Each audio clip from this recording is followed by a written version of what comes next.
Hello everyone, you're welcome to Edo Tafia Amibo YouTube channel, the best place for your news, entertainment and excitement. If this is your first time of coming to this channel, don't hesitate to subscribe to us, and while you are there, please click on the notification bell so that next time when we drop any video, you'll be the first to be notified. Thank you so much and God bless you.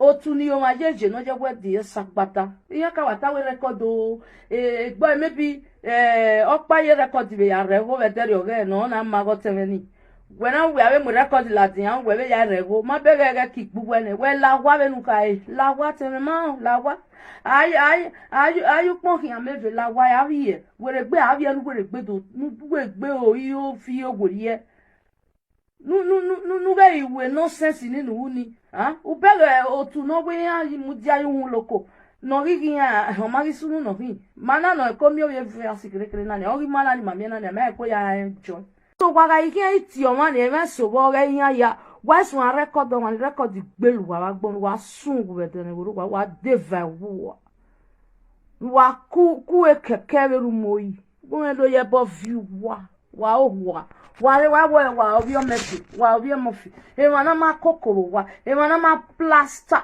mo na me share this video me devara me go meet ave man ma gbon disappoint neni ave man ni ave man ne give me no u ave man ki gesi gbele awa mi eni e man ni ka wa je gesi wa wewa o do record the Facebook ame ma ni wa ye gasi polugo bega e bone gasi mu gbiyan o lo giyan na imo me ya ko ya yin gbe na e bona be gasi ni mu gbiyan o lo giyan na mi na yan do record wa mi ma ni record wa na ni ame ma ni wa be kitali re no usu eni o mi ma gboto na ave torino we torino na mi abodo ave dede ne no ma mi ya o wa gbon ave pavio uwe oke udo pikubu mi ade ima pikubu we ade o pikubu mi ade udo sun a record me ya e bonore we ma ya mu gbuwe cause we right no ya record ma everybody me yikana all Nigeria's people na not get right to record person a record ni we me re to mu gweje gan a recording we recording we me we jega we haga imo e madan ni se meri majelala o ya dunu sha we o ya complain we cause we right no here ya record there for what wa go record there see now disgrace yourself in social media o pe ban ya orun fa kan e do arewe o pe ban ya orun ya wa ro wa ma see you wa gbe enu kwa yo bu wa si no Yago ti makpa no wiye kaka. E ma no giga eni o ma gi say 500. No wiye kaka o. Yes, my people, my wonderful people. Now welcome back to Edo Tafia Amibo YouTube channel. How on a day? No, I really ask, say how on a day. We hope and we believe say on a day okay. If not so, may Baba God continue to make am be say on a good day okay forever. And so it be, my people. So now know the channel will be this now ETA Edo Tafia Amibo. Now that ETA, some people say they call us a tad or just read them together that ETA. Although that ETA, that 3 letters now acronyms, or rather now in the simplified name now in get each letter get meaning. I mean, I represent each of our word with their name. I be waiting there for example, or may also cannot be example as B. E na for Edo, T na for Tafia, and E na for Amibo, so it be. So now 50 colors eta, or now 50 color. Now know the name na Edo Tafia Amibo. Now know where to find us now. We dey on Facebook, we dey on Facebook page, we dey on Facebook profile, we dey on Instagram, we dey on Twitter. Of course, now know where we for the talk now for YouTube, we dey here. Now so it just be. So with all that being said, make we just clear that one come on from row. Make we enter the story of the day. Now so it be. So you know Kokomo one of UK. Iye no Kokomo one of UK, you get me? I did differentiate that because Iye no Kokomo one, Iye no Kokomo day, and Iye no Kokomo one of UK day. So this na Iye no Kokomo one of UK. Na she they talk so Iye no Kokomo one of UK come talk now. She come with this message so now know as we do here ETA for Edo Tafia Amibo. One thing be say if we dey 100% certain, say person they talk to person or see person with this person they talk to. Say 100% certain. Even though we say that person don't mention the person, we go talk and say that so that person they talk to. It can't be like as you they talking for our beautiful Edo adage say na fitama on mana ige gita na fi die on ego wing bina moin. I hope say I speak that Edo perfectly, or I'm not sure say I speak perfectly. However, our beautiful Edo people they know what I talk say. Person will be say they make parable though, or somebody will be say they make adage towards. Say if that person don't understand, say na he or she they make that something towards. You know, so that person they fear fight or they fear that person where they refer. Where they subliminally they talk to the person, and so it just be. So without being to say what I'm trying to say 100% certainty say na Ivierio na ye no kukomo one of UK can send this message to. Now don't just be waiting there, my people. I mean, you don't even need to listen to more than 20 seconds before everybody go know say yeah na ye no kukomo one they refer to. You get me? So she almost say her name. She says she know the fear say, but she don't want just say her name because of one thing or the other. Of course, now that one be her own. Now which is best known to her. We say she don't make sure her name. You know what I mean? So now that one just say my people. So we're not going to even take long because this not really straight up this guagua. Now go just hear them. Straight up, not be say even message or cassette or whatever or advice or may I give you small knowledge or no. This is not straight up this guagua and that one just did them my people. So and then she still disguagua other people indirectly, subliminally for this particular message where we say she brings so, but however the main character, the main him, where we say she just give this guagua na Ivierio and that one just did them my people. So with all that being said, make we just go straight to the video now. You know me, but as no one join us, me Baba God continue to bless now within our family. Now hear me now do well, my bye. So when anya we be recording ya we moti makpala dia o biere we eri wa tono na eri wa matono na wa this say gbuwa eri o le lokpia no okwo na le lokpia. What is your business? They know a business wa na wa amu imani ku ogboto. They know a business wa they tafian working again no mani mekana no wa wu weka mekana. Who colonna? Where a business ya bi winner? Why you calling a gwale a recording no I am a viewers. A kira very my sister. A bekini. A can sell very. So you have to find your topic, your better topic. If you no movie via women. If no you are happy. And we record a move. Wa be gwan ba ni wa tu la san ju we wa tu la san yan je ohun video mo bo gbe table wetin wa gbe television gbin na bu wa gbe video gbin na even se ba me man ni no we manu ma e do call we presenter wa hin o se mari hin this one are my followers, this one they support wa support inaji Emano wa uveri oni ave mani wa wicked de guess vegene de wa no ave manyash avi joni san o mano ye record wa ye joni san no joni san uswe mani vie guess la wa eke guess gbian ne buto de Facebook na gian ave ya mi o me go we be ari go de iya ave tu seti de do awe si se ri ro na ni egbe ya na kin ya na gwale ni ifo ni am live Facebook. O ma no nya Facebook na ma be gwenu gwa ya lawa ne egbagbo hin abe ohuwie Nigeria so ihe mana be kam gwa gwe mama ni de iwie Nigeria be Facebook na egbagbo hin abe ohe iwie Nigeria so so wa ya o no wi ha no wi ka weti asunu ye ni won won mu meme nu wa ju nkian abe ma no record ma nu wa sungu be de ne we ro wa nu wa deva wa nu wa dua ki jo bosi ro wa o ha ge ibe gun ba ga gbo si o ma gun ne ya record ma wa ma give me ni cat picture mu e record give no ami mi no so be ave presenter so ne ki o be ju wa hu I ka ka mu gwa de no du wa ma na mi me ta wa na mama mi topic wa la wa dia I on my every day on my la dia with Facebook wo me do atalo un topic eri la dia gwa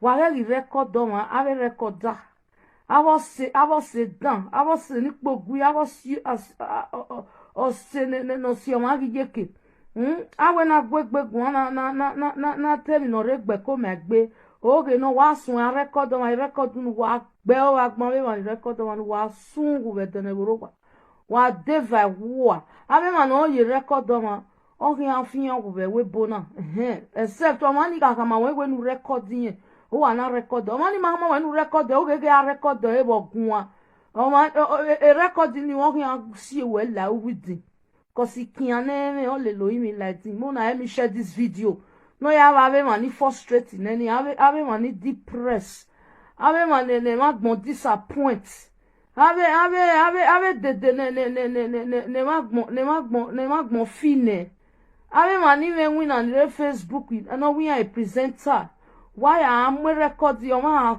call why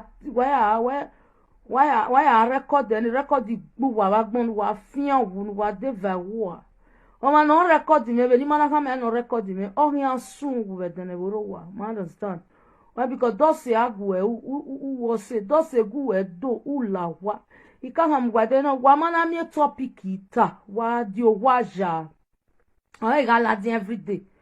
Because Ladian every day, while Ladian, you know,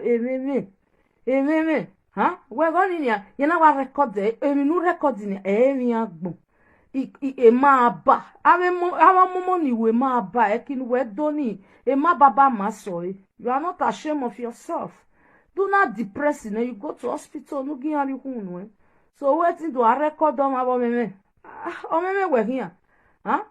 Avec bawaga zere oga record give no wa ma give me ni cat person go ma mula dia o ka be viewers na no watawe na my viewers na my followers wari data sinia ni ya wa nu bana we mi agbon be Facebook ni biere mi na be aye data sinia be ya da me mi agbon but wa ti na my followers na my viewers wa yin there na my viewers o yan mu wa fieti na emeso waro inwina o wasun wa akole dan do kin o ga mu eye record ni record gbo e wa gbon egbe wa wo mi ma ni tete sunu je ni ave ma ni frustrating na wa do gin ado agwe ma ni ke egun wa ma mi be Facebook wo ka be ta ere ni we wa la idokulu wa la wa ugbo ma ibe mi topic u be total u ka rest ne ave rie break ave holiday who be holiday for 1 month or 2 months or I don't way to travel do mami topic ita enu ya record them and what you mean ade phone na ya aku ade phone na ya agbegbegun ade phone na ya ti o na ma ibe mi ede so waga ike ti o ma na e so bo ga ya why so record them and record gbelu wa gbon wa sun go be de wa deva wo wa ku e kekere rumoyi won do ye bo view wa obi omefi wa obi emofi e wana ma kokoro wa e wana ma plaster mo na me share this video me devara me go meet ave man ma gbon disappoint neni ave man ni ave man ne give me no u ave man ki gesi gbele wa mi eni e man ni ka wa gesi wa wewa o do record the Facebook ame ma ni wa ye gesi polugo bega e bone gesi mu gbiyan o lo giyan na imo me ya ko ya yin gbe na e bona be gesi ni mu gbiyan o lo giyan na mi na ya na do record wa mi ma ni record wa na ni ame ma ni wa be kitali re no usu eni o mi ma gboto na ave torino we torino na mi abodo ave de ne no ma mi ya o wa gbon ave pavio uwe oke udo pikubu mi ade ima pikubu we ade o pikubu mi ade udo sun a record me ya e bonore we ma ya mu gbu e cause we right no ya record on everybody me yikana all Nigeria's people na not get right to record person e record ni we me to mu gwe gan e recording we recording ni we me we jega we haga imo e mata ni se meri majelala o ya dunu sha we o ya complain we cause we right no here ya record there for what wa go record there see now disgrace yourself in social media o pe ban ya o run fa kan be do arewe o pe ban ya o run ya wa re wa ma see you wa gbe enu kwa yo bu wa si no ya got him akpa no win kaka e ma no ri ga ni o ma ri say 500 no win kaka o ma ri say 500 I love you my pretty baby Emano we any very only. I say, I say 100 people. Huh? Everybody, everyone go on my Facebook, all of us, they are our viewers. Well, it's our na my followers. No, it's our followers. Orag moyano.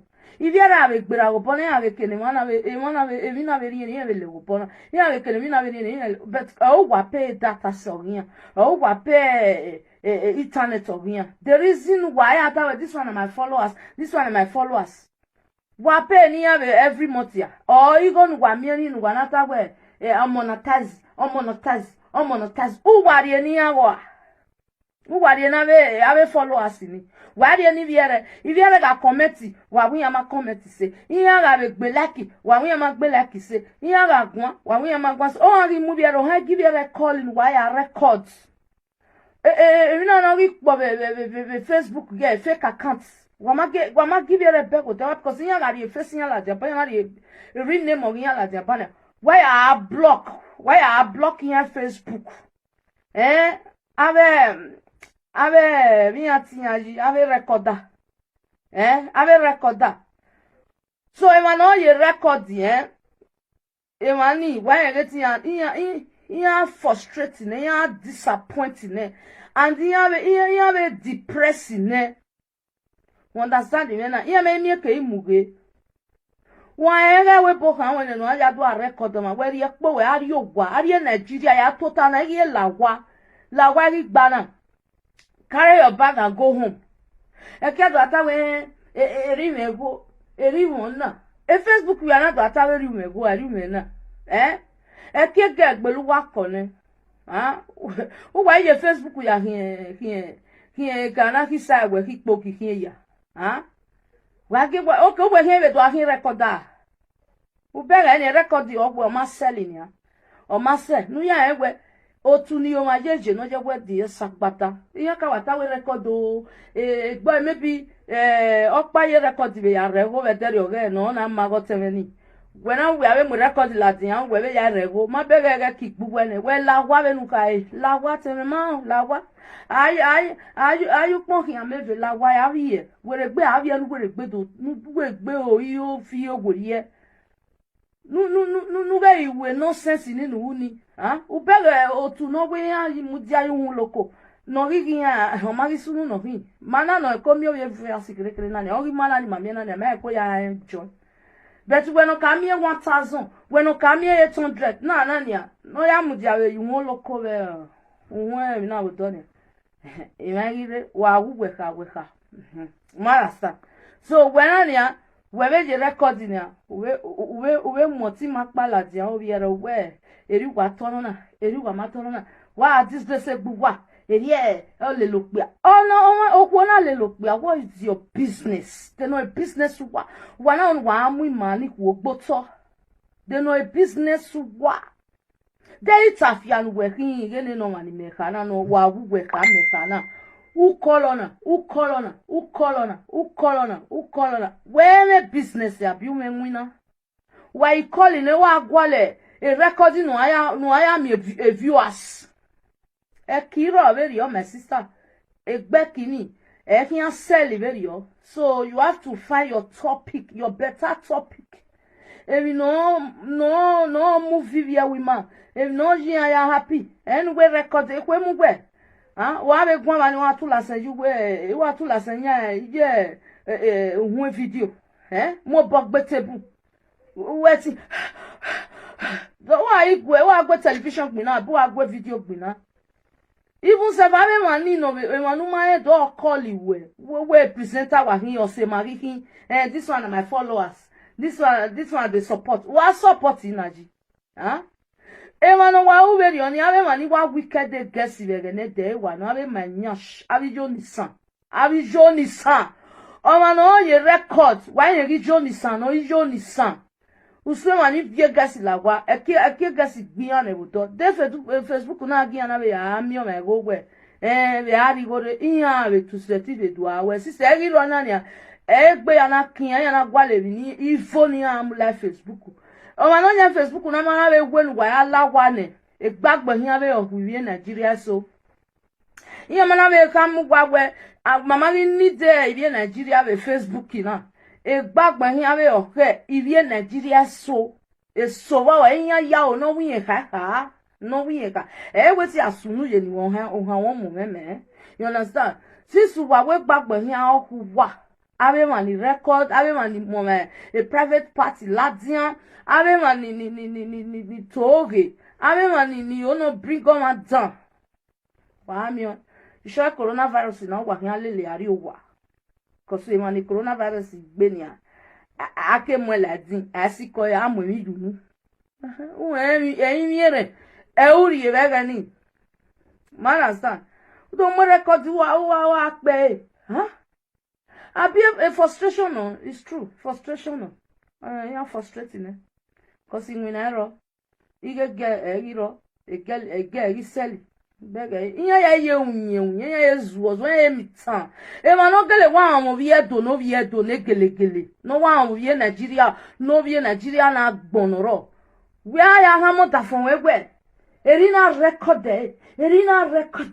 o ta fon you be anue ho ubi ya ha mu lo ma roe ubi wana no do a use of Facebook na do a heju ere na be pomo paro ke wu mu me na show ma gbon disappoint one dem ma gbon ma disappoint one u ki an right no wa mi e me so han ki e be call tian be phone o se o han ki e be call tian before when e do record yen a wo run pa gba wa na ti edu gba wa agbon ya jerio ave manu wa be jerio ifagwa wa be like be Facebook na ave manu wa be uwerio ni ade mi opa ni han mu wa ne eteme wa ne ivie bo me wa ne viewers wa na ewe mi no ma ni uge ma re no na wa zuo na wa le bi ja ge egbo ebania oru 800 to tege okay 100 do age oni no degi ekebe ki egui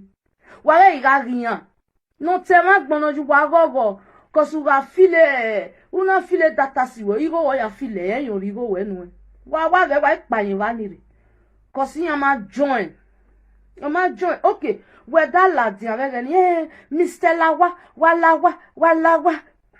ari lawa na ya yes so this is yenu kokomo one of UK me wa no bere ye pin iwa ye pin kosa we mani ne ma gbon disappoint ne noro ni wa re halele yan when meje na ne meje viewers ya mi go true to God only God knows ite wa gbon ita be Facebook na wa mi ya me gbon ni na we o ma ta we private part do a gbonujo I cannot say it why because opo wa na won and the bonikere is very big e wa buno wa via ojo be na we a we ne ijenu kokomo one of you kere no here we I respect myself uya woni mi uya record on woni mi woni bi asunu ye ni we ban woni mi uya record on woni mi dek ye guy ma be gba Facebook u mi ere wana so you have to go and find work my beautiful sister cause wana u mi e wo ato umie gbenu ka mie ni be Torino mie be Rome mie be Milano mie be Napoli error no day thank you my sister thank you God bless you as you dey like my page now so God go still bless you now but I have a presenter I have a presenter maka wa have a viewers if you are a committee why are you why are commenting why are blocking wa na block wa gbon na my viewers na my followers na my this wa ishoto ekin wa do Facebook na wa mi kegbe ibi edo so mo pekerele no gbomo nu wa wa me private party mu ladiana wa me ma bullying una ya mo record a frustration no sha ekeni me na wa ya frustration lo gugu na me o me video pa no u asopa yen si wa o me wani no so iwon ne ko beso ina we to ko na he di fo Okay, I read you for. Mona, let me share this video. Make go meet her. Okay, I read you for. Wa na ne wa wen wa ari wa. Ona ye la wa ari wa. Ari Nigeria. Ona ye la wa phone.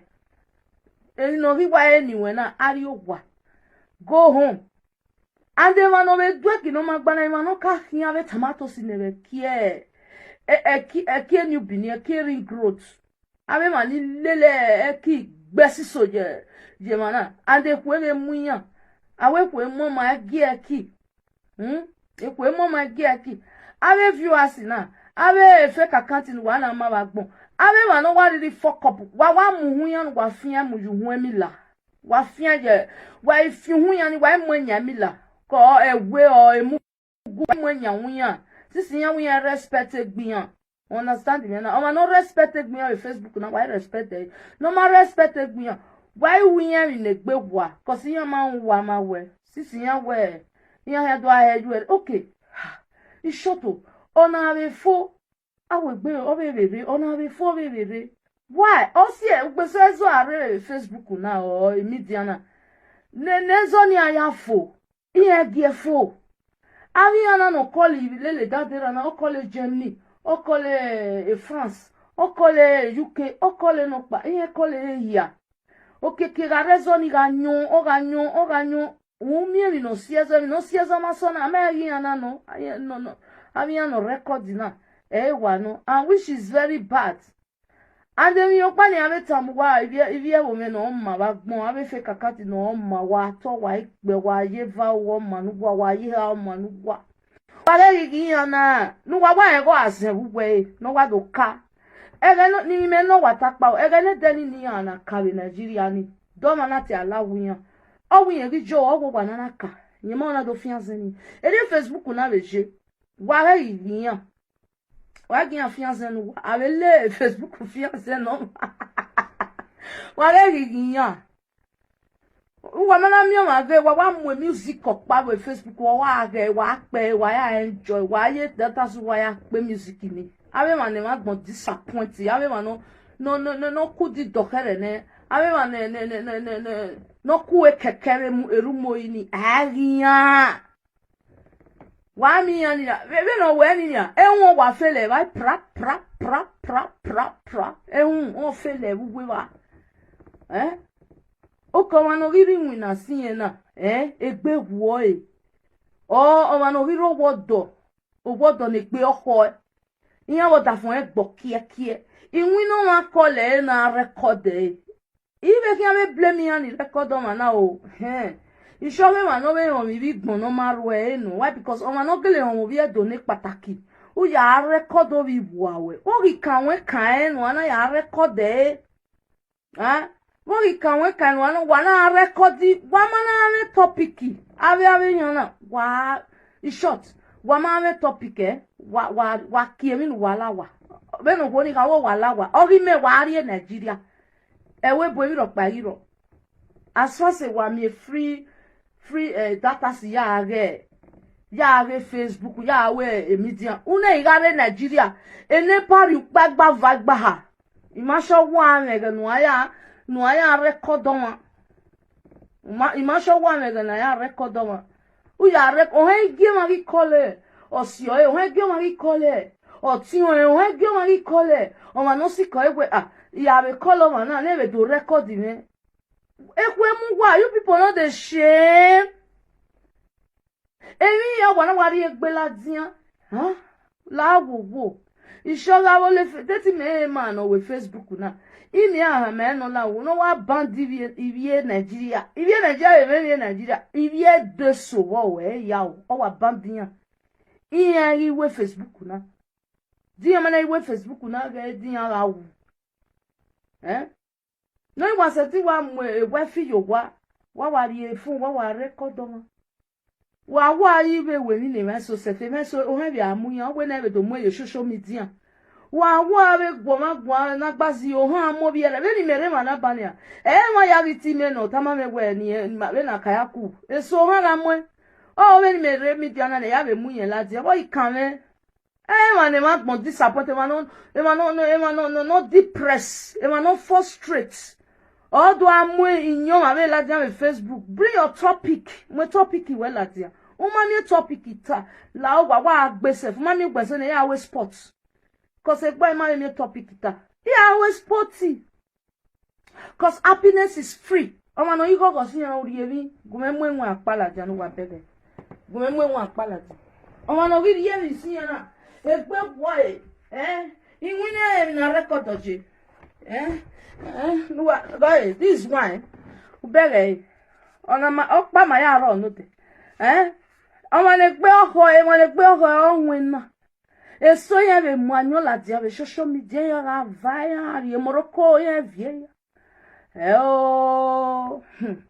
Wana no evenso no wazuo be Facebook na wana no ware webo na wa dia gbari ave ave manizuo na won kan wa hin alare ago wa lare wa o de webo ya ade diyan wa we awe gberi agbari ave o ave manizuo be Facebook na wa we gbon de webo ya re wa ari ave o gari na wa back ne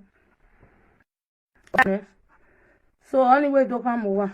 Okwe nene mi monolizer me ni ate eri Facebook rigo niya eri ya wana ime igo nwa mi e wana kele kwa mi go Facebook na no ya de Ferrari no ya de duplex no ya de wa gbekele okiyan o mi o pa yan na be beso wa mi moto ni yan me BB cars ya na dimuna ni yan we YouTube egbe oho ogu wana wa seti mi 15,000 naira abi 3,000 naira egbagbon yoku wa o de ivie de so ivie Nigeria so do muta ya Facebook na be so se o igwa keke imaye wete igwa keke di fun ni aje Monica susi ri oni yen madam Milaki wana. You are not ashamed of yourself. Why you can work and you know just say Facebook? Even like that, but you show kuni ari enu wanu why ari kuni? Ukwe ni ari enu wani why ari yo? Cause woman ari yo, you show us that they are moving and you na do ari for Facebook. So ya wo so wo no yin wari kuni make sure agbale ya bukpon. Wa be go be de ne won me ni o se diare u be ri e finu so why ya disturb him ne no e ko ri go ge ye phone e ko ya wash emi agbon keke na wash e de ro ni ai tene wala wo wa gume and subscribe to my YouTube channel o ko no igwa mo mi na kian na ge recording wa ya subscribe wa jo do wa mami wa subscribe na wa egwe wa riyan wa subscribe na ave mane ma gbon disappoint neni ave ano ka jige madam ave ge we ige ni e ologin na ni mana e no ne kwa kosariana kose bone gesi mu gbiyan bugbe so na do aye gbiyan ma we Facebook ye gbiyan ma we media name any topic no hiata wa ge ni wa pa ba de e ba le ge self wa move cause any topic e me no hiata o ma mi u be Facebook ya le ba no weto okay be mi ati na ge Fulani expe ya gbelo ma kwa wa be toni okay be government e ri ge ba ni ma bo kwa wa be toni o be ode ma be na ya doleji wa atoni du wa mana mi topic ta o be Nigeria jeninia okay na ya ge de ni opa ni wa mo don mi o mo me baby owu ya mu fie ya mu ye Nigeria ni ya mu bogbo ma me na ta iku no ro wa bugbe na iku ni bugbe na ni ikwesalo fi iku ebe ya po uwe gbewe ya fiku bakuwe Nigeria ariwo ni me gbale gbo ni erin na wa mu je Nigeria we na bi moto ne gbe oko je ni ave mi ati e Ferrari ave erin no ma wa mu moto jo gwa di moto we mu ari o gwa ba we na do mu la social media gbe comment jo good, carry on, nice. Omo me baby. Omo, only no ugie keve kiegui. So anyway, do tame, ivie wo me, nuwa na to, ave fe kakanti no oma. Ave ma negbe oko, me ni ye nu kokoma, ejeri odu kiyan tie me, awa be jolly kugbe, me record wa. Me na ya record ni me wa eri me wa u mami kuni. Ihun aparo ni gbere owa me na. Ihun ni me wa ri emi. Why because e ki o ma do tie ma wa na me gbo ma ninye. Ahun na me ninye. Inye ni kana wa be na we si ayewa. Enu do mu ade feruku. Eriye rosemary kai, eriye ije nu kokomo kai, eriye no panagwe. Kine no mo ma do be ma na re primary school. Ega na re primary school be no kwona una re primary school no u bia ya ha mo ma ulo ngaroe. Oyu bi nye ho, ya lakwa. O igbubi ni yo eho emiki ala dia be ho. Ame uwe no biene. Useno owese no bia wo wodo. Veni me jena, obi me wa bele pretty baby no. Ima be respect ma no be lega, me be respect pomo pa ni ni. Bele pomo pa na ya hiyo. Ibe respect e do azu of Facebook o even ni do ho we jin gba we mommy ya mu we ari wa so egbe ma ri ro yan me be mi. Ha? Abe dogbo ni. Awon wa ye pin o ma so won yo won. Ime o na ime ye. Iye nu kokomo one of UK. Owo ami opo ni oga no e no tare Facebook. Igwa ami video me ya fe. Why me talk rubbish. Unu e ma no ti we ya wa like we ni ya gbon ya wa like video me. So me here do talk rubbish. Eso e wa gbunu je agbondin wa gbontan wa gbunu jo pa. Gbunu jo. I cannot fit talk am.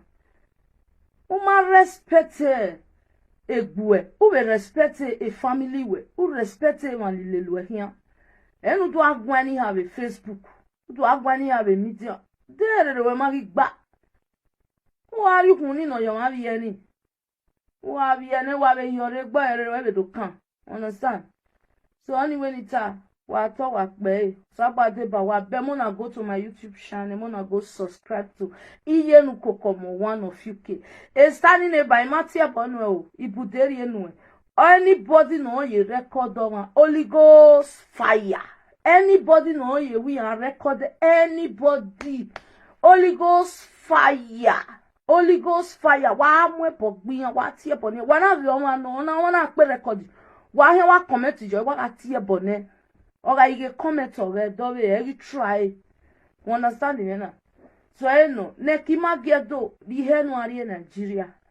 Egebe iji magagbi aga bebe ni no idogu.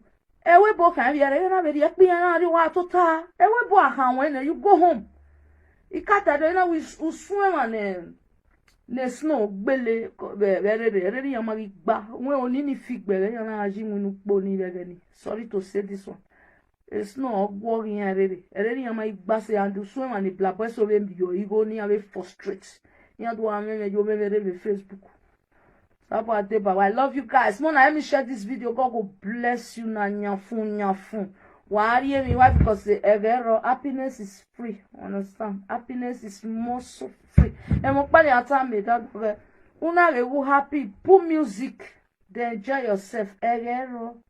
No waro na wa lo awa lu e no wa se I wuna ke alwe so wa to wa pe see you people I don't open one page which is Philo Iyenu Kokomo 1 so you be send the wa gumia pin like ni wa pin on igualo me gwale recording do a record on na gele record me anybody na record me na mas de Facebook ya ide ticket ya gwale kenoji ma wo egba me latia or anybody no really record me wa je me yo je me ada je me igwalo emi tanto a red passport me amawe kenuri ya je igwalo emi Igbo ogbalegbo yan settlement ba igbo ogbaleke pere magbelegbo ani oduwo igbi mewa mo igbuwe wa ere ni e wara nyanya na Facebook oye pe we manado settle are you people crazy Hey, man, we settlement. Man, we settlement. Are you people crazy? When oti man Mr. Lawana. What are you why? No, do akbe a record of man. Why? I mean, why better as a friend? Who damn you can sunu? Who ya me record a ladia? Who ya record a who money? And I just go mobi kakakano. And on a Nigeria mobi kakakano. And on a dueki, you can't work with your casabe, my son, what dueki, Nick Bessie so yakuni. Umari mia was Zumia, or Jumia, or Jumia, or mobi. Umay mia, or mia, itafia, nanatia money. Oh, say. Oh, you lily young with Facebook, nana. Ave mano we akadwa ki amsa dwa ki ekotonu dwa ki ekodwa ki nopa na dem. Hello guys, you're welcome back. Thanks for watching the video. I hope you did enjoy the video. If you did, please subscribe to my YouTube channel, and while you are at that, don't forget to click on the notification bell so that next time when my video drops, you will be notified. And one more thing I'd like to say is that if there's anything that you guys would like me to change, like an addition or an increase to anything I'm doing with my video production, or like a reduction or decrease or take away from my video production, don't hesitate to leave your comment or your suggestion, your opinions on the comment section. And believe me, I read every comment and I'll know what changes to be made. Thank you all so much for watching once again. Bye.